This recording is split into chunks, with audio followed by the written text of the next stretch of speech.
First of all, Lauren Barbato, if I'm saying correct, who's coming to us from Temple University in Philadelphia. And she's going to be focusing on some of her own fiction today. And she's going to go first. And our second presenter, Timothy Dulle, he's coming to us from Fordham University. And we'll be talking about art. And he has a PowerPoint to go along with that. So do you guys prefer doing, the nature of these are very different. Should we just do questions right after each one? Or do you want to do it all at the end, conversationally? It's fine by me. Either way. Is there a preference in the audience? Do a separate Q&A, I guess. All right, we'll try the separate Q&A. So we'll do the fiction, then we'll have time for discussion, and then we'll go toward the second presentation after that. Okay? All right, so without further ado, I'll turn it over to Lauren.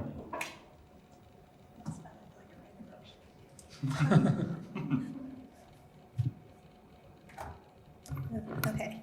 Hi, everyone. I never read fiction this early in the morning, and honestly, I think I just always read fiction in a bar, so this is interesting. So I am a first-year doctoral student at Temple. I am here today as a fiction writer. So a little nervous about that. My scholarly research, though, so I focus on Catholicism and reproductive politics. Today, though, I'm presenting on Mary Magdalene. And I don't know if Mary Madeline's going to be part of my dissertation since I do more of a sociology of religion. But I think she might come up. And, I had all these slides and stuff, but actually I think I'll just talk the context of the story and how I came up with it. And you can ask me questions later. But at the time when I was working on the story, I was working on an essay about St. Bridget, the Irish saint. And I was working on an essay with some scholarly research about one of her miracles that is possibly, or her miracle is that she made a pregnancy disappear. And it's a miracle that the church has hidden. Yeah. But that's how it's described. And how I discovered that miracle, I think, was just through some little blogs on the internet from Irish feminists. And this was last year. Ireland repealed the 8th, so abortion is now legal in Ireland. These blogs were from a few years before that, but they were kind of using St. Bridget, like resurrecting her story, rewriting it, calling her like an abortion provider.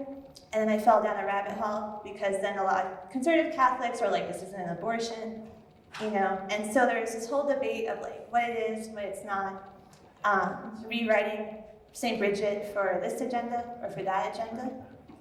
And I was thinking a lot about that, how we just rewrite these narratives in the Catholic imagination and our Catholic faith to serve an agenda. And both sides do it, and there is a lot of manipulation. But I question how that happened, why that happens. I guess that brings up a question, is there ever purity in a story? We'll talk about that later. And at that time, it was around Easter, and I went to my living stations of my former parish, where I played the Virgin Mary a long time ago. What I'm going to read today, though, is pure fiction, just want to make that clear. But I did play the Virgin Mary. And I always wanted to be Mary. I never wanted to be Mary Magdalene. Always wanted to be Mary. I wanted to be Mary Magdalene. And I wrote a story called Former Marys. It's published in a journal called Blackbird. And it's a mother-daughter story. And they're both women that played the Virgin Mary. That's why it's called Former Marys. And so I realized, so that story is kind of about what it means to be a Mary or a former Mary.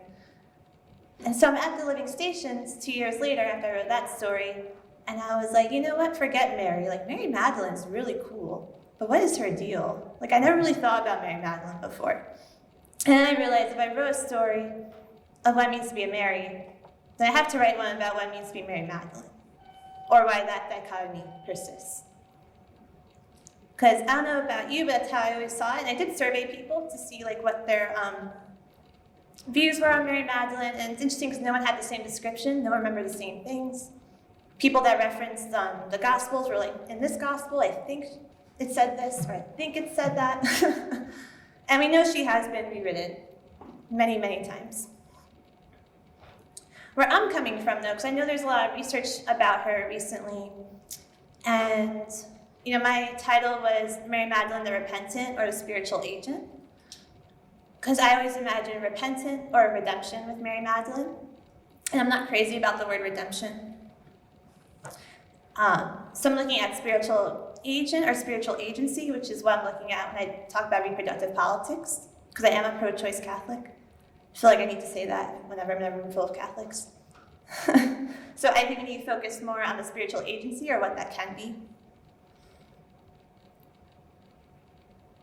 So I'm going to read, we have more time, but actually I could read a lot. I can read like 9 pages. And actually I make this note, I make a trigger warning for abortion and rape and sexual assault, and also blasphemy. And then I want to make a note, because I've read this once before and someone had a question. There's an image of red tape. And I had a slide on this, so maybe I can show it later. But I have this image of red tape. Because I went to the March for Life, actually when I was 16 or 17. And I saw women at the March for Life with red tape over their mouths. And I'm pretty sure that these women are holding signs saying they regret their abortions. And that image always stuck with me. Why it sticks with me now, I think, is for different reasons. Over the years, it's changed. But the whole red tape, if you go to an anti-abortion protest, you might see protesters with red tape over their mouths. And it's part of a group called Bound for Life. Ironically, the group was started by 2 men. But it's they see it as like a silent protest. So the people who wear the red tape aren't always people that had abortions and regret them. It could be anybody. But that's where I got the image from. Some people have asked me about that before, so. Okay. And this story is called I Love You, Mary Magdalene. Mary Magdalene told me I wasn't fit to play the Virgin Mary. We should switch roles, Mary Magdalene said. We sat cross-legged behind the canvas tomb of Jesus, thumbing through the latest issue of Cosmo, which I bought at Wawa, even though I pretended these women's glossies never worked on me. A pretense I kept up 13 years later when I plugged the tip of my tongue into a man's urethra during a blowjob, and he asked, "Did Cosmo teach you that?" And I couldn't say they did. Mary Madeline doesn't know this story yet. We were only 16 here. Cosmo had yet to publish that mediocre tip, and the only blowjobs I ever gave lasted 90 seconds in finished basements and suburban cornfields. Mary Madeline had yet to give anyone a blowjob, let alone be kissed. It's a lot for 9 o'clock in the morning. Told you. Mary Magdalene always wanted to know about everything I did. Can you imagine? Mary teaching Mary Magdalene everything she knows, and not about piety or purity. Mary Magdalene was, truthfully, always better at those things. After all, Jesus first appeared to her following his resurrection. She hung around his tomb for 3 days. Really, who's to say Mary Magdalene was a whore at all? We all know she married Jesus. We were yelled at for saying that in CCD class, because if Jesus is married, then priests could be married too, and there goes Catholicism. Or maybe it's because no one wants to marry Mary Magdalene. I didn't think any boys wanted to marry me, and I didn't want to marry them. But I had the most community service hours. I volunteered at the homeless shelter, the nursing home, a thrift shop. I attended church every Sunday. I went to an anti-abortion march and held up a Defend Life sign, because at the time, I didn't think defending life and sex went together. And so they cast me as the Virgin Mary 2 years in a row. She really is a good girl, the adults said about me at church. And Mary Magdalene cried underneath the bingo billboard at the back of the church hall. That's what the boys say about her too. When I was 21, they sent me to a house named after Mary Magdalene. I don't need to say what it was for. Madeline is a code that Catholics don't need to crack. They said I suffered from depression. They said I didn't love my body. Too many men have touched it, been inside it. A baby had been inside it too, but I wasn't sure I could call it a baby then. A man had put the baby inside me on accident, but he put his penis in me on purpose. I thought about killing myself in the shower. I sliced my calves with my razor. Slice is too dramatic. These are cheap girly razors, the pink and purple drugstore kind. But I did this for a week straight until I ran out of Band-Aids. So I sat on the kitchen floor at 5 in the morning and called the hotline and said, "Hi, I think I am a cliche." And then I hung up, even though they told me to stay on the line, and called my mother. And I said, "Have you ever read Cosmo?" My mother has never read Cosmo. She was very proud of this fact. But then my mother said, "Why are you up so early?" I stood up and lit a cigarette and started making scrambled eggs. I cracked an egg into a plain ceramic bowl and said, "I had a baby," and gave it away. My mother said, "But I just saw you 2 weeks ago?" And I said, "Yes, that's when I gave it away." They called us the Madelyns here, and that's what we called each other. Except me, I was still a Mary. When we smoked in the courtyard out back, the Madelyns would circle me and smirk, "Mary, she thinks she's so much better than us." Madeline was a Mary too, I would say. The first night with the Madelyns, they wouldn't let me leave my room, a narrow little thing with only a twin bed and nightstand. I climbed onto the windowsill, wrapped a gauzy white curtain around my torso like a Miss America sash. The day I was chosen as Mary, my mother picked me up from living stations and gave me a prayer shawl, royal blue and silver, woven in a Trinity stitch. We hadn't even left the parking lot. "How did you know?" I asked. "Who else?" my mother said, and she was crying. The Madeline house stood in the corner of a shaded block in the neglected part of the city, a gold brick Victorian surrounded completely by iron. There was no air conditioning, not in the window ones, and it was one of those humid nights where men drink shirtless on front stoops. I thought about the man who put the baby inside me, how he left for San Francisco 3 days after I gave the baby away. Whose house would they put him in? I couldn't remember in the Bible who was equivalent to Mary Magdalene. The men either seemed pure or pure evil. Which man was known for his crimes even after he found redemption? The closest comparison I came to was Judas, but he only found redemption in some versions of the tale. Besides, Judas betrayed another man, not a woman. Where do those men go? I forget I went to the anti-abortion march with Mary Madeline. We were only 15 then. We both wore royal blue JanSport backpacks, which bounced against our shoulder blades as we raised our Defend Life posters. I think Mary Magdalene's sign actually said, "It's not your body." That was our favorite slogan at this march, our favorite line to tell people when asked why we're here. You're not aborting your body, so why do they call it an abortion? We liked being here at this march. We were allowed to miss school. My mother wrote my teachers a note. Mary is going to a protest in Washington, D.C. to fulfill her social justice duties. We marched from the Basilica to the Capitol. Every so often, we saw groups of women with red tape over their mouths.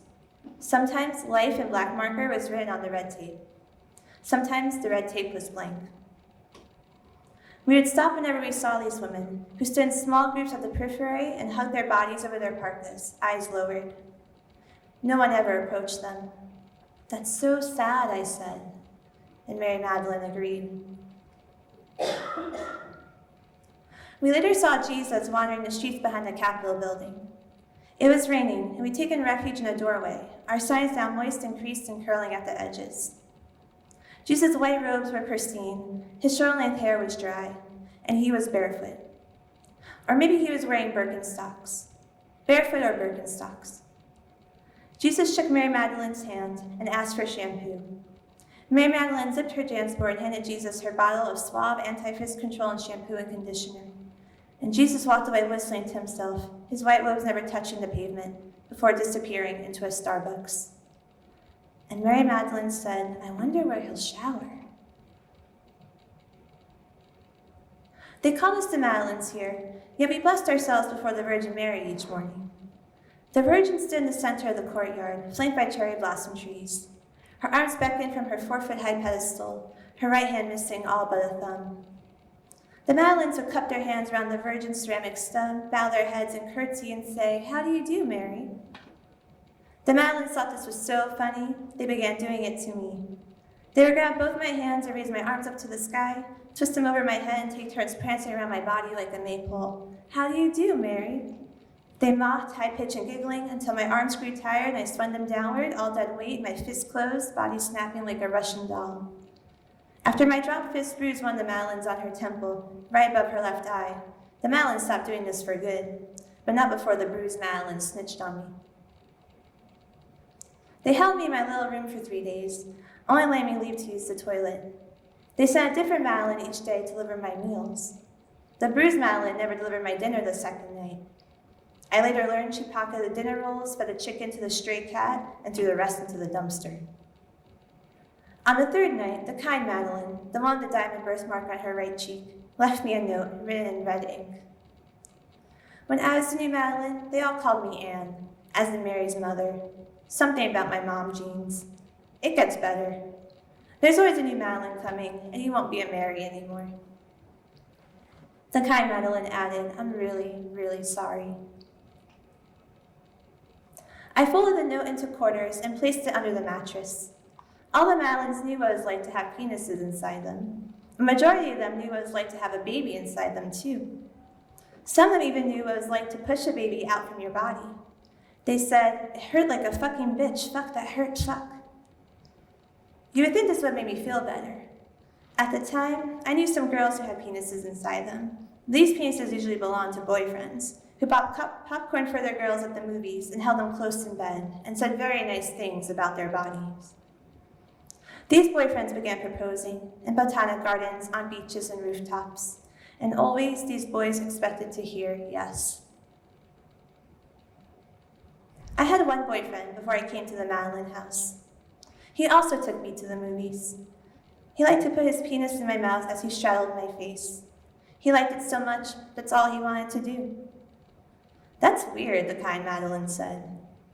We were sitting under the cherry blossom trees, a day after I was released from room arrest. "How could you do anything from that angle?" another Madeline said. "I looked in Cosmo, but I couldn't find anything about it," I said. "It would be kind of hot if you touched yourself while he did it," a third Madeline said. We considered for a moment. Yes, that would have been kind of hot. "I'll try that next time." But I didn't tell the Madelyns I would have to try it with a different boyfriend, for that boyfriend left me because of the man and the baby. Later that night, I dreamt of that boyfriend entering my little room here. He was naked.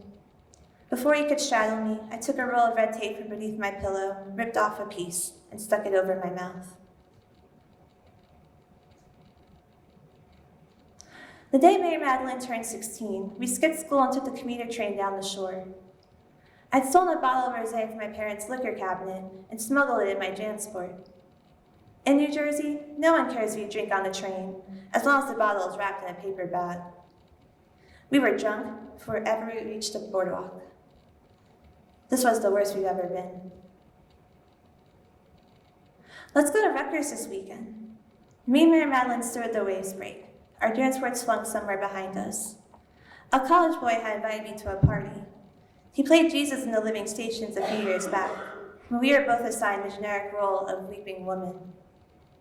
He said he always knew I would be the perfect Mary.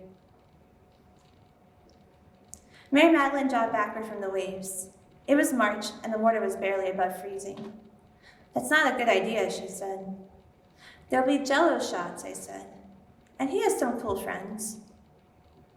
"You like hanging out with boys more than girls," Mary Madeline said.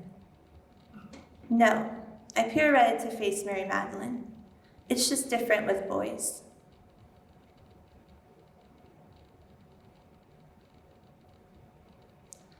It was still unclear what they wanted us to do here. We threaded glass beads and crucifixes in the morning, crocheted shawls in the afternoon. They said we needed to learn the word sorry, that we didn't say it enough, but first we must practice it, penance. And once we had that down, we were freed. Catholics, they seem to think you just commit one sin one time per lifetime.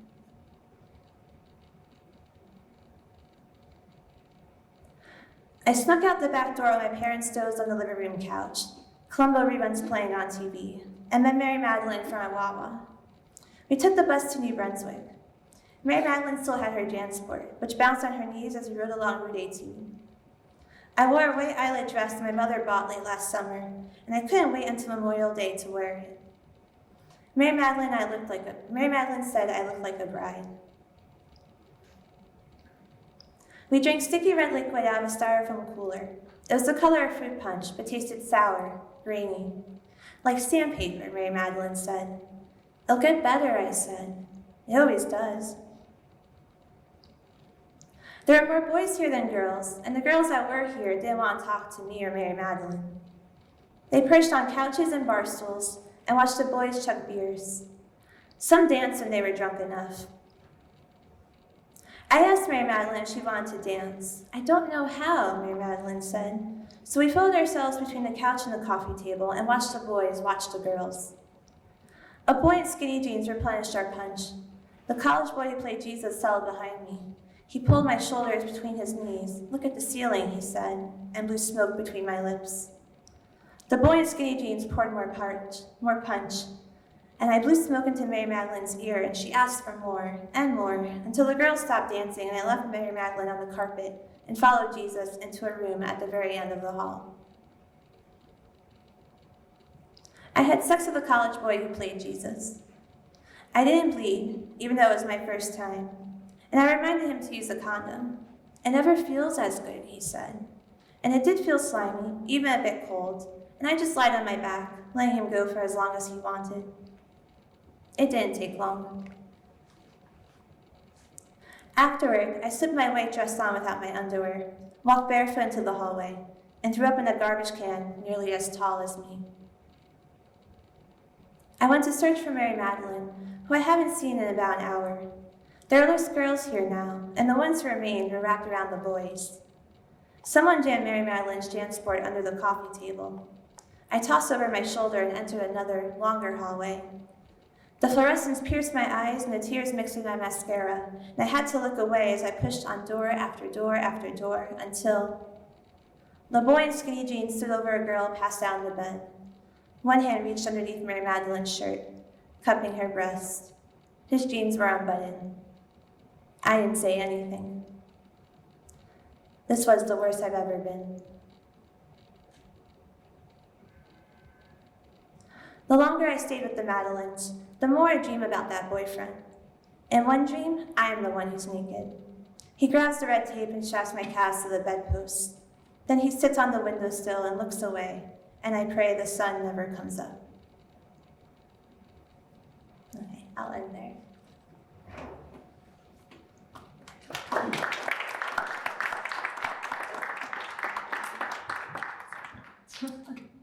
Well, thank you very much for the reading. We'll open it up to conversation, to questions. If somebody has something they'd like to ask, I certainly have things I was thinking of as well.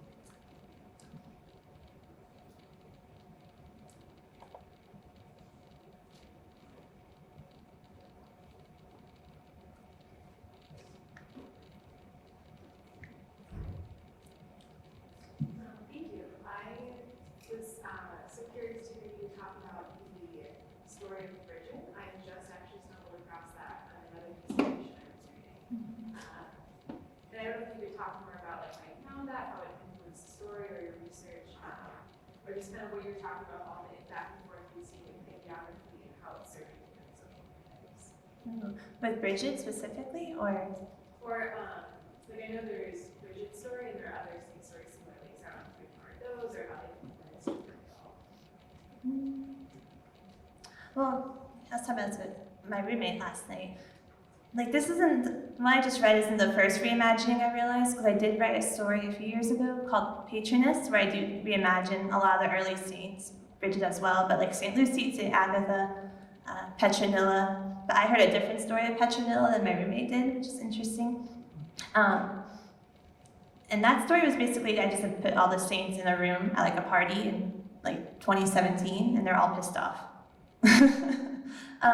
So it does influence my work, but I guess it influenced more than I thought. But in a way that I guess, just undoes like everything I thought I knew growing up.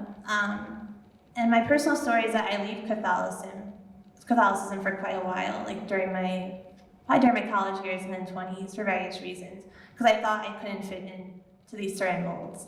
So when I go back to some of the stories of the saints, and I see, when you peel away of like either the abstractions, or you see like why those narratives were created, and they are serving either an agenda or just the context of the times. But I'm also interested in just, that's not what we get though if you're just going through CCD or just growing up in a very Catholic family or conservative family. So when I write about like sex and sexuality, I realize I just read a lot. It's like all really not sex positive, even though I am sex positive. I think a lot just about, especially with girls and women growing up Catholic, we're just like so naive, and we're not told, or we're told to fit in a certain mold, and that's really damaging, I think, especially when you become an adult woman.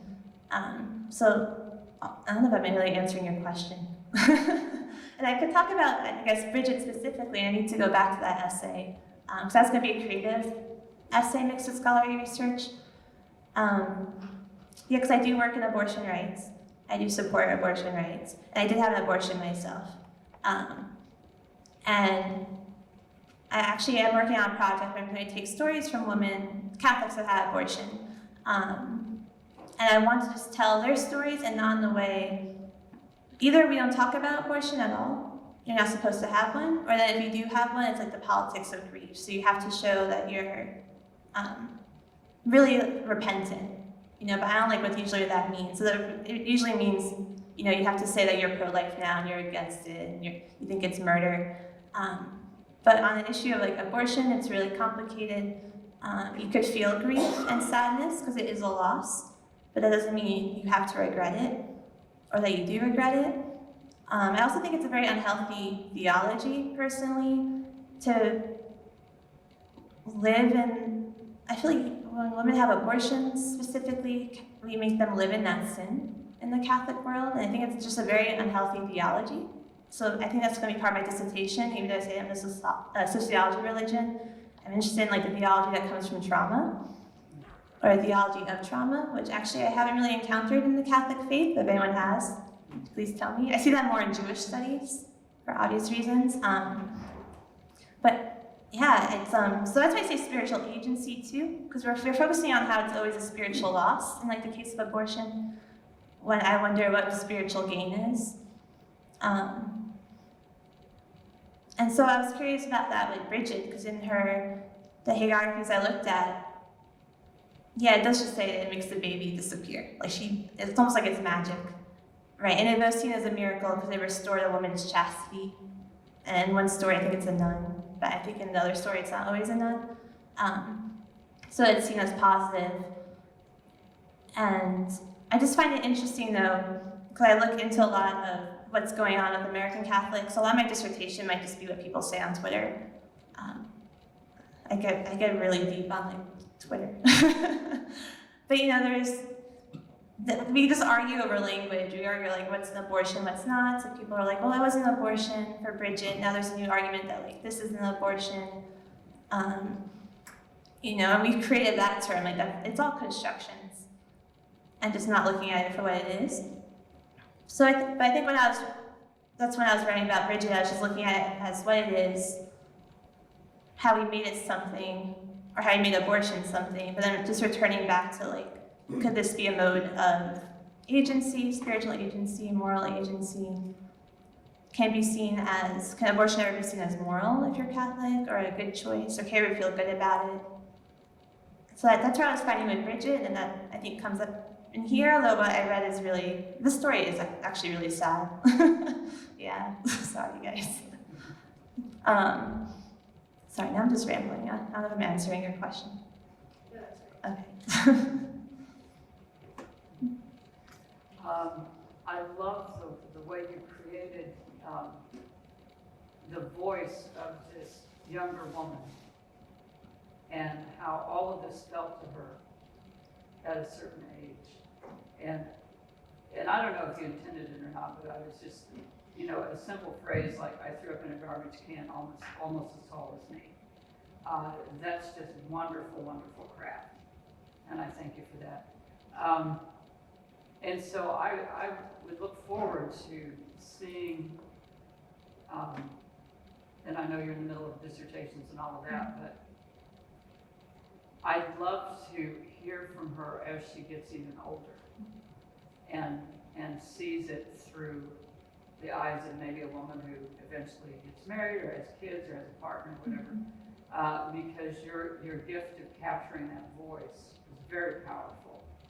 And I want her to grow up a little more and get past this trauma and begin to process things, you know, in sort of a different season of her life, because I think she has a lot of wisdom to give people, but right now her wisdom is really primarily just processing what has happened to her and what happened to so many young women. So thank you for that. Thank you. Yeah, I do want to, because I have that story, Former Marys, which is the same character, and I guess she's like late 20s in that story. But then after working on this one, I did start other stories with this character, and then the mother. Yes, I think you will see that. Good. Yeah, but you're right that this is focused on the trauma. And I think like that's like where that voice came from, the very childlike. Yeah. And they all, and I have the Madeline start bonding together, and they all have like that childlike voice. Yeah. Which is appropriate because people often regress in emotional age when they're dealing with trauma. So that's very appropriate. And thank you for just talking about it in that way too, that there's growth and time. Because when I was thinking about the word redemption, and especially what I get in the Catholic faith, someone could correct me later. But just that, you know, it's linear or quick, or like you just do that and like it's okay. But like I feel like redemption and what that means is like it's a process, and it could be messy or not linear, just like trauma. Yeah. Thank you. But if I could say something in response to this too, I certainly have similar feelings about it. I would love to see how a person works through some of these things, or where maturity happens, where it takes place. But part of what I enjoyed about your story was how there's also a recognition that when you exist or dwell in a space where most of what you experience is a trauma or it's traumatic, and there's a bewilderingness to it, a disorientation to it. And when I look at, like I'm teaching a class on religion and gender right now, you know, here at Loyola, and we talk a lot about oppression and domination, and you know, what are the voices we don't hear, and where are they lost? And one of the things I contemplate when I speak with Catholic women, you know, is at what point does the trauma let up? At what point are you entering a space where you feel like you're not forced to experience the imposition of male power, which comes out in the story in so many great symbolic ways? Where do you feel like you're actually able to process and to mature and to grow in a context where some women do feel constantly traumatized by the way in which their voices, their needs, their desires are not heard, are not respected, are not paid attention to? And it's very difficult to find a place to spiritually grow or mature, or personally, emotionally, when you feel like maybe you're never able to fully exit that space of trauma. And I hear that from a lot of people, where then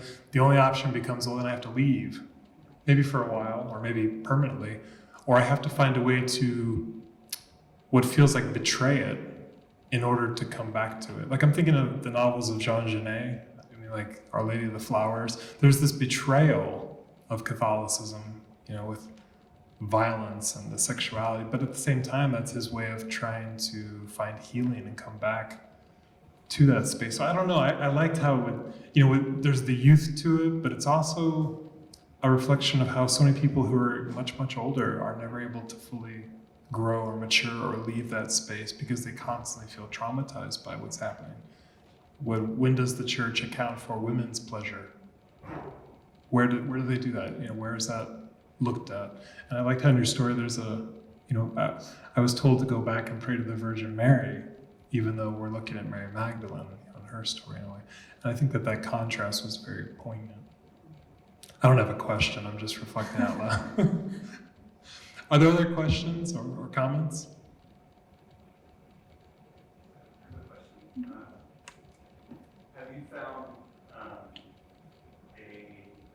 willingness for people who don't have the female Catholic experience to be compassionate to these stories, to be like an open and receptive audience, or do you find that there's a knee-jerk reaction to like judge the character at distance from her? And if you're finding that, what I'm really interested in, if you're finding surprising people connecting with the story and being moved by it, I want to know your secret because it's a very confronting story in a really like important and generous way. It's interesting you said females, so I'm guessing you're talking about men. Mostly. But I think what's harder for me is when a woman actually discredit or like, yeah, I see that more. Well, I see it both from men and women. I guess both with a story like this and then nonfiction. But actually, it really hurts for me when it's Catholic women. Because I think actually Catholic women have more like this. I could handle the misogyny from like the pro-life people on Twitter, the men, or the Catholic men used to that. But when it's a Catholic woman having internalized misogyny, which was part of the impetus for that story too, because I was the Virgin Mary, but the joke was I should have been Mary Magdalene. And I was like, no, I want to be married. Like, I deserve to be married. And I still see that from like adult women who, they're I think the ones who are quicker, or they judge in a different way, or that's the way that's more hurtful. You know, I've had, I see that in progressive Catholic circles, unfortunately. I see that a lot. Because no one wants to, so if I go into a progressive Catholic circle and try to talk about reproductive rights or abortion, yeah, it's not very welcoming, and usually I feel like I'm the only one. So I'm both kind of used to it, but lately, there's been some times where it's like women who I'm supposed to be working alongside. But a lot of it is just, I have to remind myself, a lot of it is, I think for Catholic women, I hate to use the word sheltered, but yeah, they just led a very different life than I did. And I have to remind myself that, like, we actually grew up the same way. Like, we were ingrained with all these images or all these stories. Like, I went to the March for Life when I was in high school because the church bused us to DC, right? Like, they bused all the kids. But I, like, went out and I lived a very different life. And so a lot of times people have said to me, I hate to like use the word shelter because it sounds negative, but I just have to remind myself that they lived a very different life, and so they're still learning, maybe. But it's hard because it feels like they have the authority over someone that has gone through the experience. And that's a problem, especially on the issue of, I would say all reproductive health issues in the Catholic Church. We don't listen to women. Like, so not just abortion, but just like women that have had like really difficult pregnancies and almost died during pregnancy, right, or birth control. Yeah, and we're always discrediting their experience. How do we fix that? I'm trying by being bold. Yeah. The men know. I just want to say that I loved the image that you had the night that she's going to the party, that she was wearing that island dress, and the friend mentioned that she felt like a bride. I thought that spoke to a lot of what you were just saying, that idea that Catholic healing women very much look up to, or programmed to look up to the Virgin Mary, and if you can't be the Virgin Mary, then you can be a bride. And those are the two things. And so that, to me, choosing the Mary Magdalene character as sort of her alias, even though she was the Virgin Mary, and having all that really stuck with me, that the night that this, event occurred, that is the impetus of the story, she felt like a bride, and she was going out that really stuck with me. And I was thinking as you were reading the story about how this idea of sort of the Catholic responsibility to tell the truth and to tell things as they are. And I'm wondering if that's something that you would say is your motivation when you write fiction, is just to be like, to lay it all on the table and have it. Definitely. And fiction's always the hardest, but then always the easiest in that way. But in fiction, I can explore like the nuance or the gray area. Like I feel like I had to say that I was pro-choice because I was like, oh, this could seem like that, because it's really heavy, and I'm showing the grief. Yeah, in fiction though is where I feel like I could show the nuance or like how they really are. Because I have worked as a journalist, and so I will admit, like on either side, it's like you might have an agenda or like you have, you know, because I have been told in the past, like, oh, on this issue we can't show nuance because the other side will take it. It always depends like what you're writing about. So I have editorialized myself a lot in nonfiction. And then the scholarly work, well, we'll see. I just started. But yeah.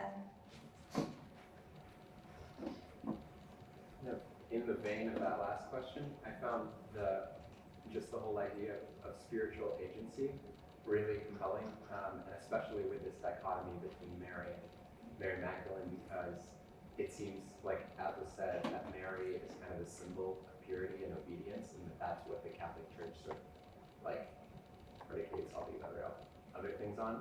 But I find it interesting that that like in the Bible, the idea is that like she chose to say yes to the idea of like being the mother of Jesus, and we equate that choice to obedience, but that in itself is a big marker of spiritual agency. So I think playing with that dynamic is really interesting. Thank you. And thank you for bringing that up too. That like she consented. Yeah. She consented, but then I heard homilies from my like former parish priest being like, I don't know, taking on the burden of pregnancy. Like he said the word burden or stress, right? Which like, and that bothered me. But you're right that she consented, and we kind of rewrite that or downplay that.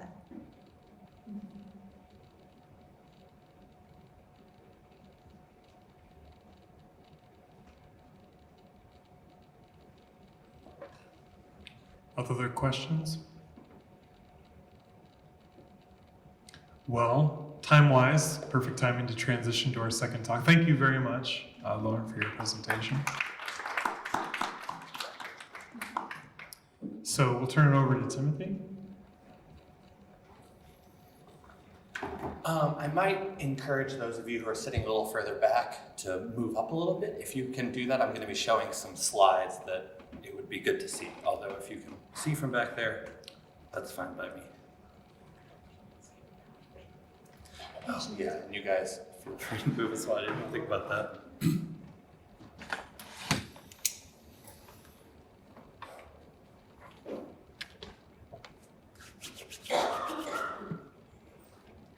This is going to be a transition. There's no way around it. Thank you so much for your work.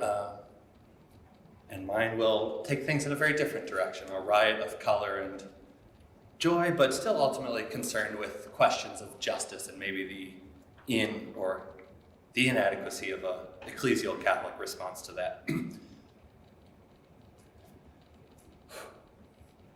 The artist variously known as Frances Kent when she was born, Sister Mary Corita IHM when she was a nun, and Corita Kent, but more commonly simply as Corita in her time as an artist, was born in Dodge City, Iowa in 1918.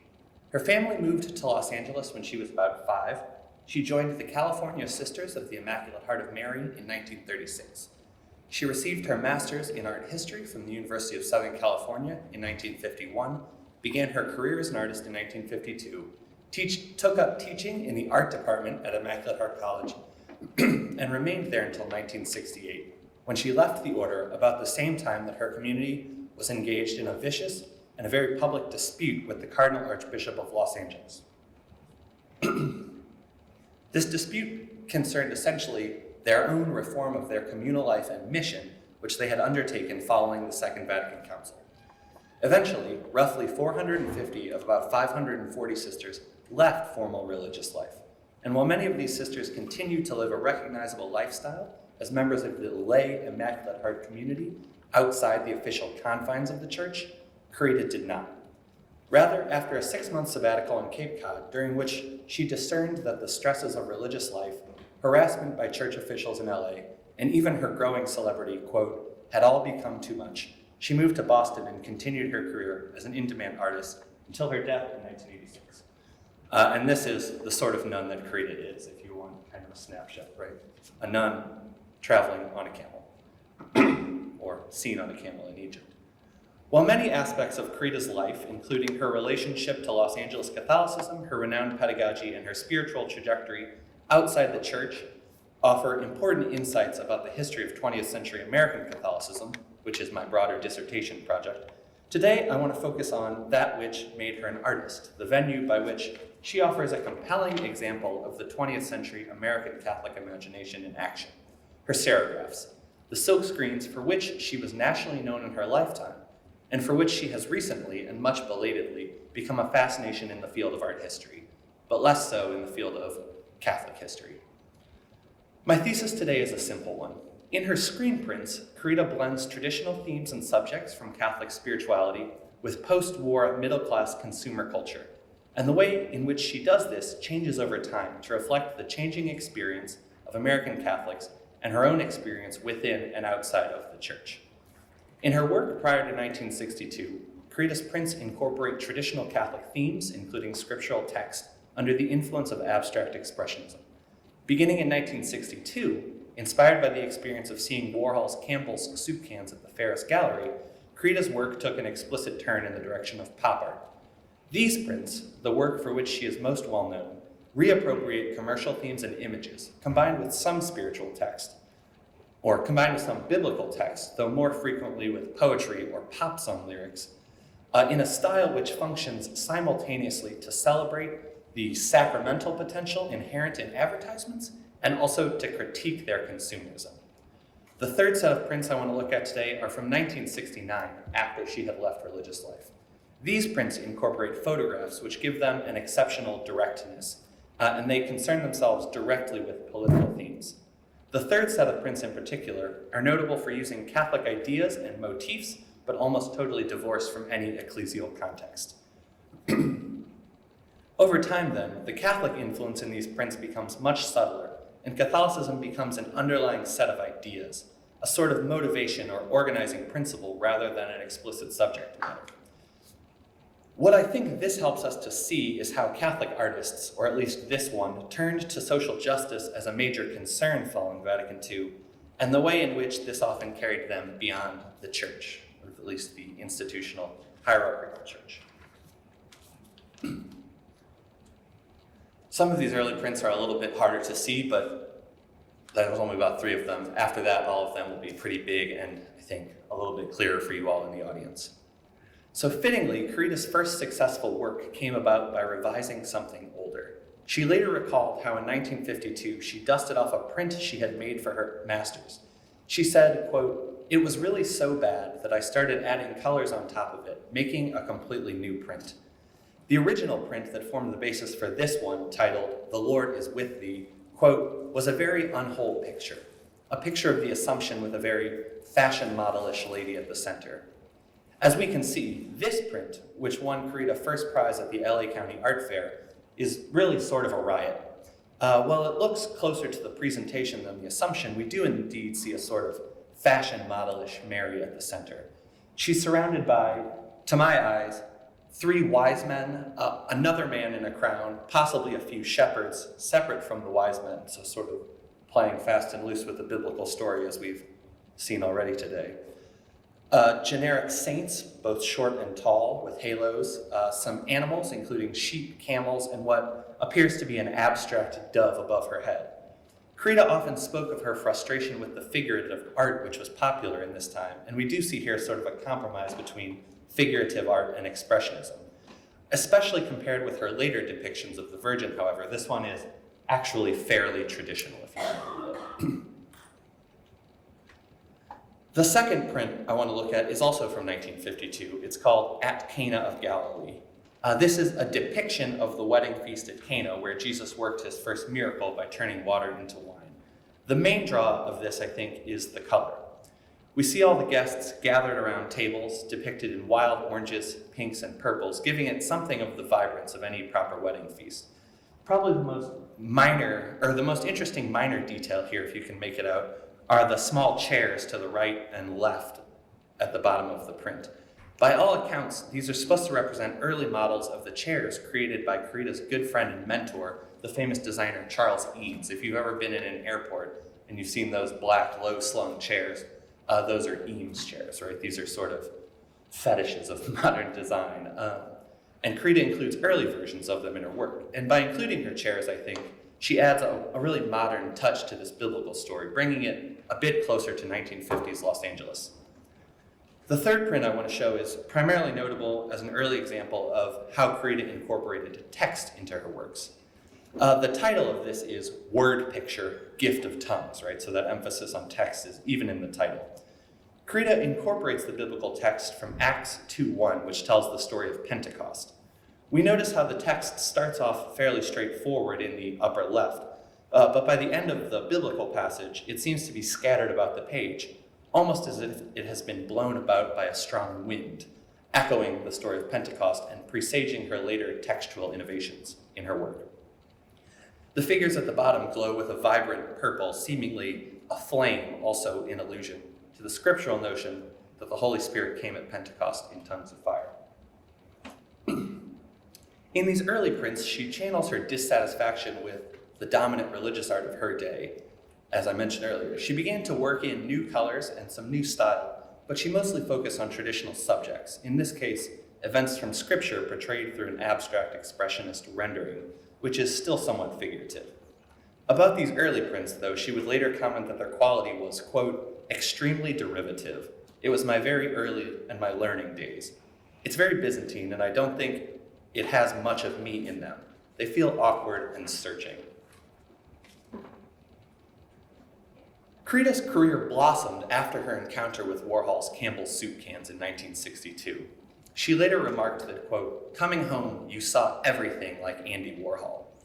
Shortly thereafter, she made her first piece of pop art called Wonder Bread, which made use of the bread company's signature colored dots. And coming from a Catholic nun, it cannot but evoke the bread of life, the Eucharist. It was also during these years that Corita most clearly explained some of the rationale underpinning her turn to pop art. In an essay, she declares, quote, today we find all the superlatives and the infinite fulfillment humanity hungers for portrayed not only in fairy stories or poems, but also in billboards and magazine ads and TV commercials. And so when we learn how to take fairy stories and myths and parables, we must also learn how to take billboards, magazine ads, and TV commercials. She writes further, quote, nobody should believe ads and billboards. They're contemporary fairy tales, and they are the carriers, as fairy tales have always been, of humanity's loves and hopes and beliefs. Up and down the highways, on the signs, we see words that read almost like contemporary translations of the Psalms for us to be singing on our way. Here, essentially, we have the key to understanding how her focus has shifted from creating new portrayals of traditional themes to locating traditional themes of Christian belief in the media and culture contemporary to her time. So what does this look like as it develops? Developing her fascination with Wonder Bread, in 1964, she reused the brand's signature imagery, this time with text included, a move for which she became well known. From the brand's packaging, she took the words, enriched bread. As she would do frequently, she also included handwritten text from multiple sources, which I'll read because I know it's fairly indecipherable unless you're up close. Furthest to the left, she quotes a person described only as Kentucky miner's wife, who says, it's bad, you don't know what to do when you've got 5 children standing around crying for something to eat, and you don't know where to get it, and you don't know which way to start to get it. I just get nervous or something. Next to this quote, she employs one from Gandhi, which reads, there are so many hungry people that God cannot appear to them except in the form of bread. End quote. This tactic, relying on Catholic symbolism echoed in commercial advertising and put into conversation with social concerns, often using words from a well-known source, was the style for which she became known. The title of this work is That They May Have Life, quoting the Gospel of John. Next, another 1964 print makes a similar connection. The print titled Mary Does Laugh achieves its visual effect by taking part of the text from the logo of the grocery store chain Market Basket. There was a Market Basket across the street from the Immaculate Heart campus, and Carita and her students often raided their leftover advertising materials for decoration and for inspiration. Carita suggests the abundance of a supermarket by wrapping the print in the names of food, tomato there on the right and hamburger on the left. In a sense, she suggests that this abundance overflows our comprehension as the text breaks the edges of the frame.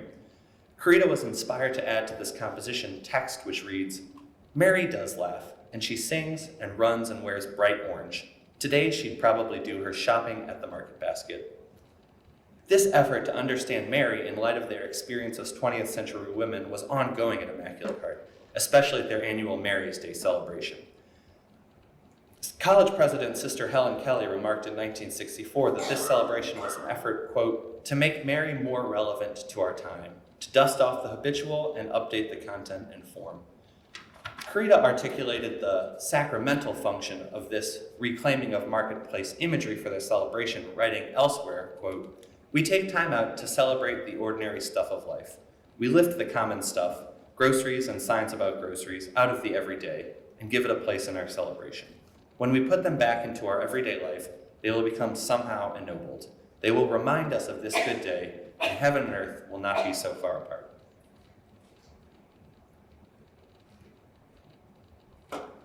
This blending of Marian imagery and pop sensibility reached its apex in another 1964 print, the Juiciest Tomato of all. In this print, Carita chooses to render a tomato in textual form instead of figuratively.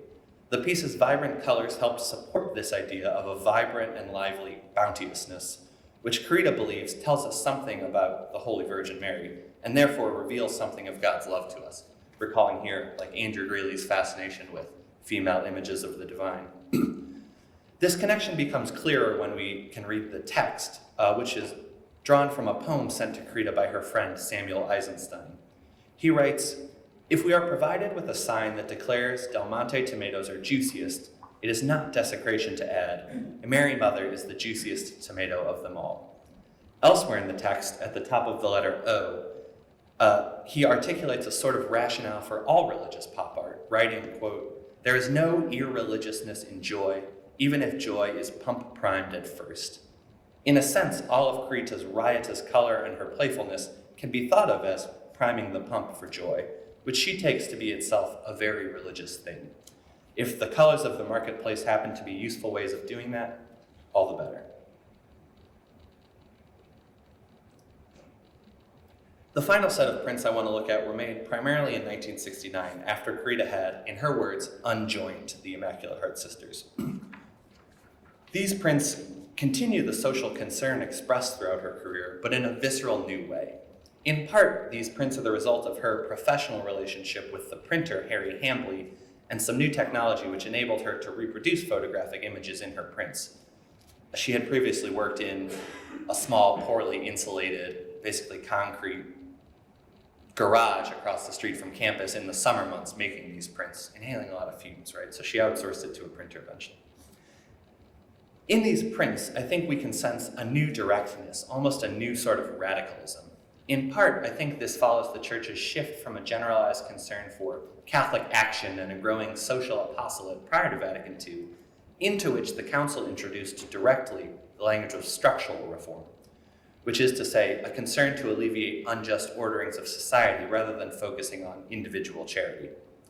However, Carita's prints went beyond that, embracing a sort of conflictual stance with which, I think it's fair to say, the Church has always been fairly uncomfortable.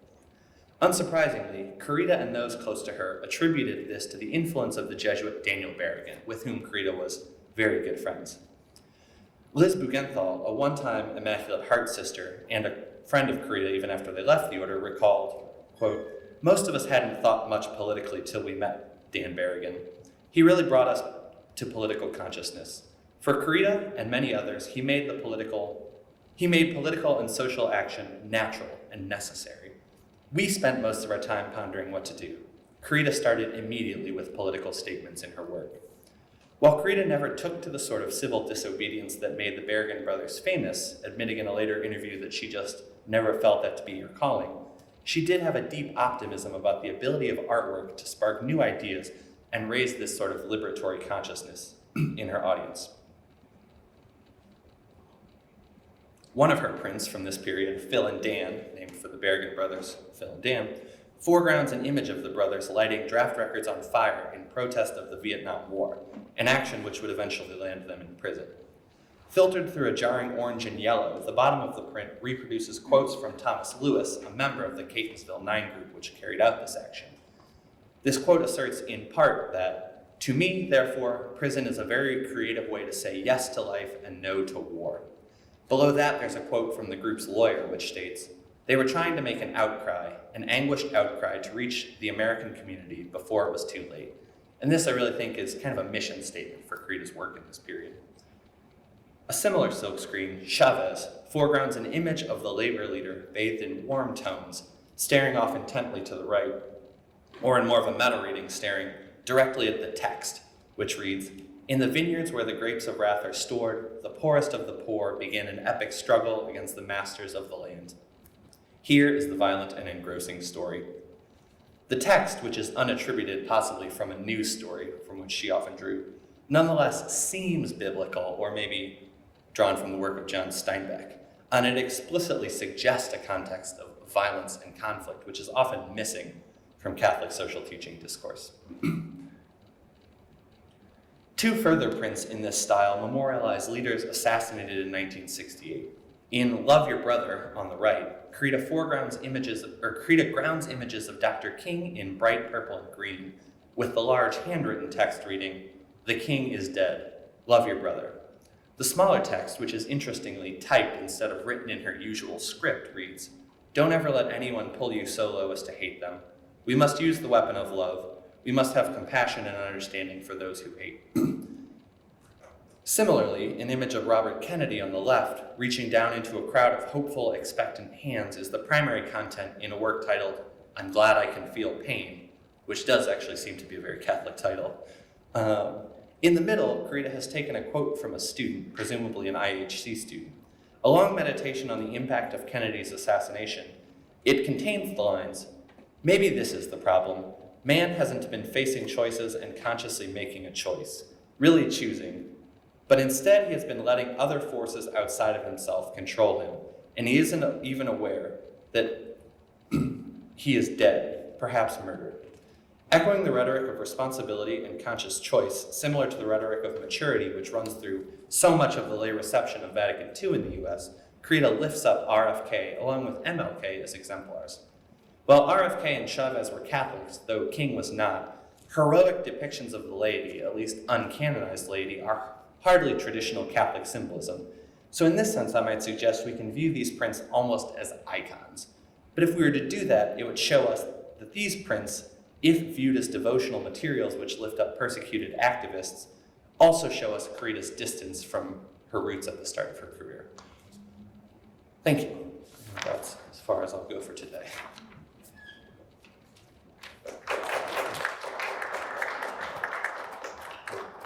Gotta give credit where credit's due.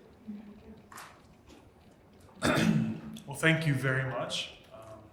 We'll open the floor up for questions.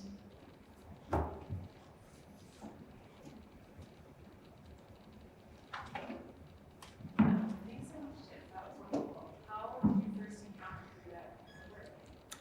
I first encountered Corrida in a chapter from one of my mentors, Mark Massa. He's a Jesuit Catholic historian. He was writing about actually the larger struggle of the Immaculate Heart Sisters against the Cardinal Bishop of Los Angeles. I don't know if people are familiar with this.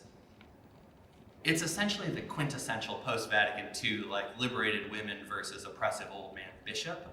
The sisters who were essentially like Hollywood sophisticates and very ahead of their time, were already getting master's degrees a lot. And when Vatican II came around and it said, "Oh wow, if you're in religious life, you don't need to wear habits and just teach grade school. You could think about like having a broader mission." And these women in Los Angeles said, "Yes, that sounds like us." And the irony is that in following the council, they really pissed off their archbishop, who was, some people have called him the most conservative bishop in the whole world in the 60s. And they got into a huge conflict, and the sisters all mostly left the church, and their community actually continues on today, the Immaculate Heart community, but Carita left. But in that whole big story, there was one footnote about their most famous member, the pop artist, Carita Kent. And I was like, oh, that sounds like a person I want to know more about. And there just wasn't that much out there about her. And as an enterprising young graduate student, I thought, oh my gosh, I have to pick a topic like this pop artist nun who like eventually became kind of a radical. That sounds right up my alley. So that's the long version.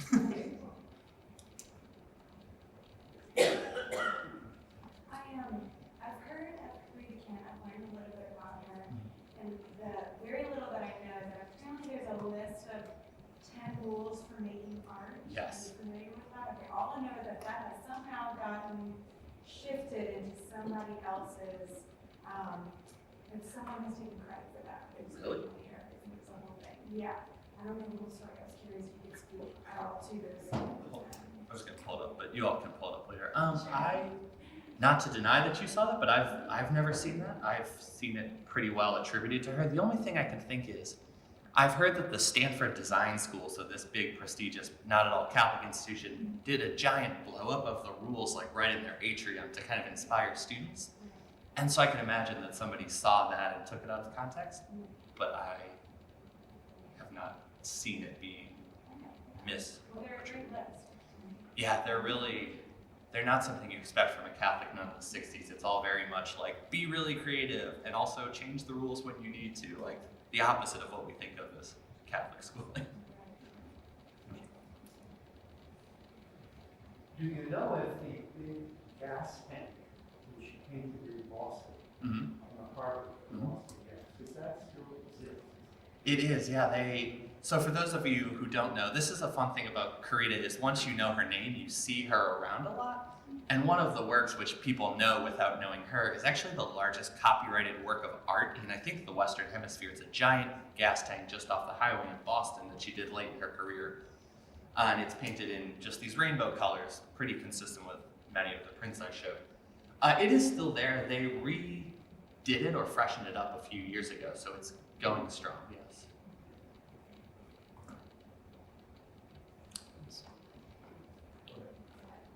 You talk about kind of the influence of Andy Warhol in her later years, but looking at some of those earlier prints, reminds me of like the French artist Barbato or like David Jones, the British photographer and engraver, where you kind of get these like elaborate passages from scripture, like in Latin, but then you have writing around the outside, and the idea was that they're pictographically represented with the words kind of encompassing other words, much like that painting, you know, with kind of the hamburger and the tomato. Seems like she sort of, do you have any idea about who she was, who her interlocutors were in Europe? I don't think she, as far as European influences, she mostly talks about those earlier in her careers and cites like abstract expressionists in kind of a vague way. I haven't heard either of those names. But certainly, artistic influences so hard to trace, and like I'm sure one could even draw a line to like medieval illuminated manuscripts. So, and she was like a voracious visitor of galleries and art museums, and she always taught and took her students to galleries. So I have no doubt that she could have seen those. Matisse as well. I want to say she mentions Matisse a little bit. Yeah, it's also kind of a laundry list of people that she like. Every time she was asked, she seemed to toss off different influences. So, who can say? Thank you. I think it's more about her perception of her work, Mhm. especially since you mentioned that the Catholic engagement with her is different or less now than the people who are looking at it as a pop art. Are there spaces where her art is portrayed or do someone think this is emotional or Yeah, so your question actually ends up breaking down in a few different ways, so I'll try and get to it all. As far as the contemporary reception goes, about 10 or 15 years ago, essentially, this broad social effort now to recover the voices of women artists, like essentially pop art has always been such a male-dominated movement, so historians now are like, oh wait, there was a woman pop artist who was really at the forefront of the movement and also a nun. So a lot of not high profile, but a lot of big galleries have been doing retrospectives of her work recently. So the Art History World, she's coming on a little bit. And a lot of museums actually own her work because she kind of mass produced them and they were really affordable. So almost every museum I've seen owns some of her stuff that's really on display. So if you go onto the website Carita.org, you can often find where some traveling exhibitions are to be displayed. But the main repository is the UCLA Hammer Museum has a lot, and the Carita Art Center in Los Angeles. There's a Carita Art Center, which is very small. I'd hardly even call it a museum. It's more of like it's a nonprofit that feels like a parish rectory. Really great staff there. They have her archives. So that's sort of the contemporary way to view her. Do people use her work devotionally? This, I'm still tracing threads, but once people find out I'm working on this, I actually hear a lot of stories. I think a lot of progressive Catholic communities that for many reasons historically like kind of keep their head down, often like a Carita print will be hanging around in whatever space they work in. I often see it's very regular for me to see these like progressive Catholic luminaries talk about like, oh, I love Carita, like Robert Ellsberg. She did if we know Robert Ellsberg, he's a publisher at Orbis Press. She quoted his father on one of her prints, and he tweeted that he has it hanging in his kitchen, and he has for 20 years. And I've never heard him talk about this, but he was just casually like, oh yes, Carita's always been one of my favorites. Kaya Oakes, the writer, says she's had one hanging in her office for years. So I'm slowly gathering this sense that yes, a lot of people have really admired her for years, but not in a conspicuous way. And so if anybody out there has Carita stories, I'm always grateful to hear them. Did I get to all the parts of your question? Thank you for that one. I remember in the 70s, it was quite common to find Carita calendars, wall calendars, desk calendars, diaries, everything of that kind of thing. Yeah, and not to categorize you, but you're like a bit of a genre of story I hear like this. People who are in formal religious life that were trained. Well, I wasn't at that time. Oh. I was a radical at Boston College. Oh. She was around in Boston a lot, but I do hear that people who were in progressive Catholic circles in the 70s and 80s, Carita was just like kind of always around, and many of them are surprised that I'm working on this. And that's kind of an interesting phenomenon too. I've also heard from that somebody at the Los Angeles seminary one time, they had this giant window and it got a big crack in it, and somebody took soap and mocked her signature on it because they did not like her art at the Los Angeles seminary. That could be apocryphal. I don't know. I'm on video here, but it's a suggestive story, right?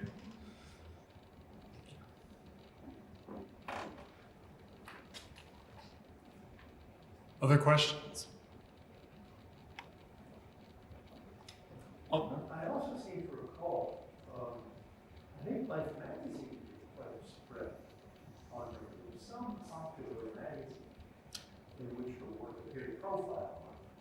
Yeah, she was profiled a lot in publications of the time at various lengths. A ton of newspapers, because everybody wants to run a puff piece on this artist nun, right? Because it goes from kind of a quaint thing in the 50s and 60s that it's like a curiosity, to then some longer profiles in the 60s.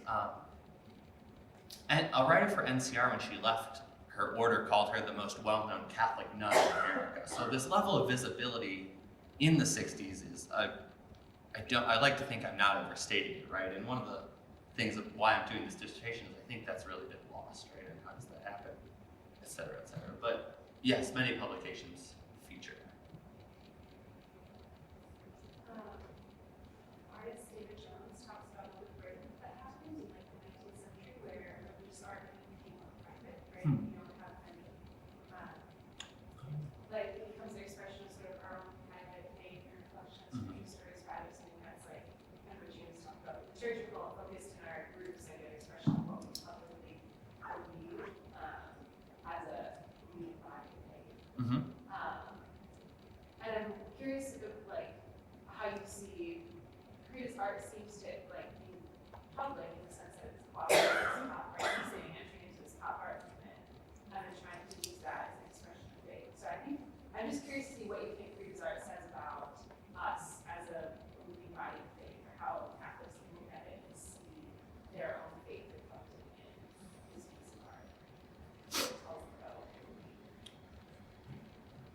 So this is a big question. This shift from like the privatization of devotional research in often what has been called sort of kitschy religious art in the 19th century, a lot of like Lord's influence there, is still an area I have to research. Actually, my mentor has recommended me a book, so I'd be less inclined to comment on that. But this shift back into the publicness in the 1960s, I want to tell it as a Vatican II story, right? This idea that faith should be public and inherently social and like should motivate this concern for justice. I think that's really what I tried to trace through this. Although one of the interesting things is how her work anticipates Vatican II by many years, and that's often the story American Catholic historians tell Vatican II, that it wasn't just this thing that dropped into the world in the 60s, it was in many ways capitalizing on shifts that were already happening. And so yeah, the publicness of faith, I guess, would be the main one I take out of it. But pop art is notoriously ambiguous in its meaning, so almost any reading that could be credibly argued for, I'd be open to hearing. I'm still writing my dissertation, so I've yet to like really settle on the one I want to make and advocate for, but yes. Thank you.